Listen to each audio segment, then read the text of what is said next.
What looks normal during the day, but scary as frick at night? Like the video, and subscribe right now, or he will be in your room tonight. The basement. In the day the ghosts legally cannot attack you. When it is dark the ghosts can do whatever they want. I don't want to sound leftist or anything, but I think we should scale back ghost rights. Someone using a swing set. Alone. It's relaxing. I did this once. Wouldn't call it relaxing, at least not for me. Spent the entire time on edge thinking that I wouldn't hear if someone snuck up behind me over the sounds the swing made. Your kid standing next to your bed. The best is when I jolt awake with their face like an inch from mine. Terrifies me. My son did this from the age of 2 to 4. I'd wake up early and open my eyes and he would be staring at me from about 12 inches away, just standing there and staring. Creepy as hell. Go back to bed, Julian. The woods. Have you ever stared into a tree line just a little too long at night? Also the ocean. Yeah. Open bodies of water freak the hell out of me. And AMS too. F those. Frankly, I'm not even on good terms with closed bodies of water. My house is surrounded by acres of woods, and we live at the base of a mountain. Things get spooky during the winter. That's nothing. Outside my village in the highlands, there's an abandoned graveyard. I had to walk past it to go to school. Beside it, not in it, is a ruined tower. The tower was put up hundreds of years ago. I was told by a school friend to raise the alarm if anything started coming out of the graveyard. Later a teacher told me this was all nonsense. The tower was put up to protect against schooners coming up from Edinburgh and stealing freshly buried corpses to sell to the medical colleges. Of course, they also sometimes had to hang the watchman too. So that was okay, it wasn't ghosts, it was murderous grave robbers. In the highlands, in the dead of winter, the sun sets at 3:30 in the afternoon. My jacket hanging on the door. My mom used to hang my dad's work shirts on the door of the room next to mine, so on windy nights I'd just see the slight movement of the shirt flowing in the wind, and it used to terrify me. A cardboard cutout of Danny DeVito in my bedroom. More arousing than scary. Danny DeVito? More like Handy my meat Beto. A bald man in the distance wearing a business suit, apparently. Especially if pale. Plus he has a barcode on his head. I still can't decide if we're hinting at Agent 47 or Jeff Bezos. The creepy tree that keeps bumping and scratching against my window at night freaks me out, but then I'll wake up in the morning and realize it was nothing. I don't even have any trees in my yard. Haha, duh. I don't even know why I was so scared. One night when I was a kid, I had the windows open in the summer and heard something out by the window. I looked out, but it was all dark, so I went to sleep. In the morning, we discovered that a senile old man had wandered away from his family and spent the night outside my bedroom window, curled up under a tree. It was freaky, but also I feel bad for him because he was probably really confused and trying to do his best. Mirrors. At night, I convince myself that every movement, even my own, is a serial killer who broke in and will murder me soon. I always feel like when I look in the mirror at night I'm gonna see some scary shit behind me. It's literally never happened, and logically it never will, but good ol' anxiety, you know? There's a well-known phenomenon where you actually will see some freaky shit if you stare at a mirror in a dimly lit room. If it's just your face, it will start warping into different creations of your mind. It can get real freaking scary. The bottom of your stairs, when you're stood at the top. Whenever you are walking upstairs in the dead of night you get an extra boost of speed along with the shiver up your spine as you imagine something chasing you. I was always sent to the basement to get something out of the storage room. Always at night. I can remember racing so fast up those stairs. If I could get to the top and slam the door I would be safe. Then my dad would say, "Did you remember to turn off the lights? Shit." Around. Helium balloon that's slightly deflated, so it's at eye level. Bonus points if it's right next to my bedroom door on my way to the bathroom. Dude, one night I had a helium balloon creep its way into my room.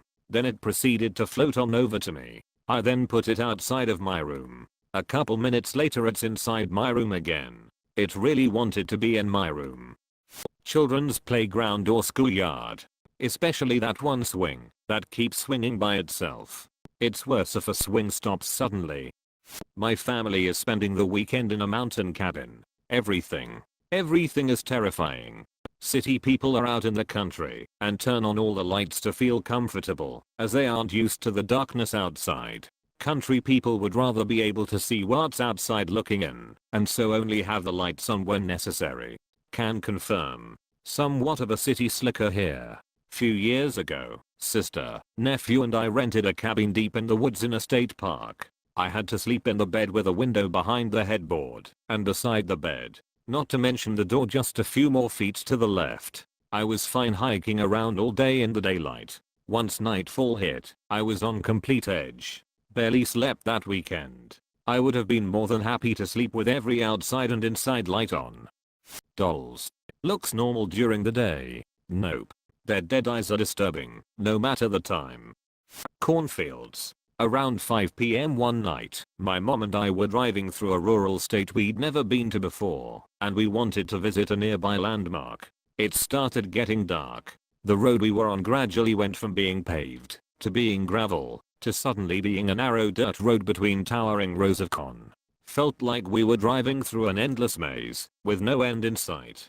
To make things worse, the GPS kept leading us back to the same creepy building, which happened to look very cult-y, at least at night. Needless to say, we turned around, and I had nightmares about it all night.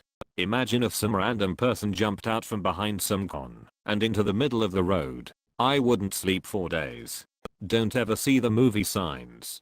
Yeah, hate that movie. Me and my brother made the poor decision to watch it late one night when we were kids, and it was pure nightmare fuel. We watched it on DVD with surround sound, and when we finished the movie we just turned the TV off. This made the screen, and by extension the living room, go dark but did not turn off the stereo or DVD player.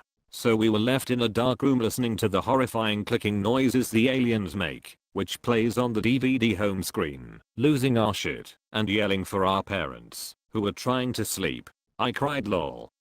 The streets. Whole different ball game at night. You become hyper aware of everything. Every little noise, every car going past, everything. It puts you on very high alert. You see another person. Have they noticed me? Are they going to follow and rob me? Turn around and stab the guy before he gets the chance to think about it. Thanks, I'm now wanted in over 12 countries by the police. Fog. Especially if it starts rolling in right before your eyes. My horror movie instincts kick in real quick. The ocean. Those waves rolling in, the horizon is gone, and it seems infinite, and filled with horrors. I've always wanted to swim in it at night, but it terrifies me. I've always wanted to swim in it at night. I personally do not allow you to do this. You may not. No. A child's laughter. Especially when you have no child. My shoes. It's like an invisible body is standing in them. Just turn one of them around, or spread them far apart, so you can imagine the funny ways the invisible body is standing. Lol, just some invisible dude power standing all night.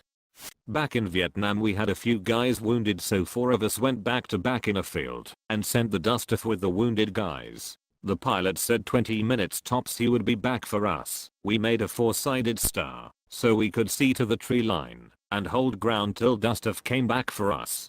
Dustoff didn't come back. We sat in the field for 9 hours staring into the dark, checking and rechecking the claymore mines we hastily put out around us, and checking our weapons. I had 311 rounds of 7.62mm ammo for my M14 and 9 rounds for the pistol. After that it was fists and knives.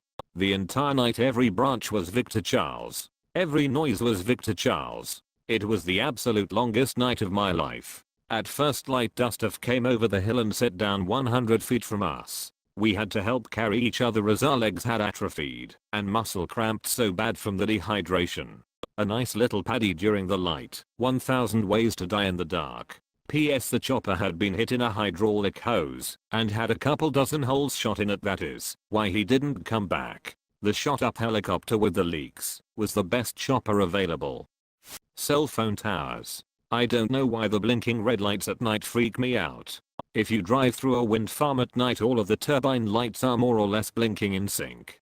My uncle had posters of heavy metal bands Metallica, Iron Maiden ECT on his wall. Through the day I was fine, but if I slept over those posters would freak me right out and look seriously demonic.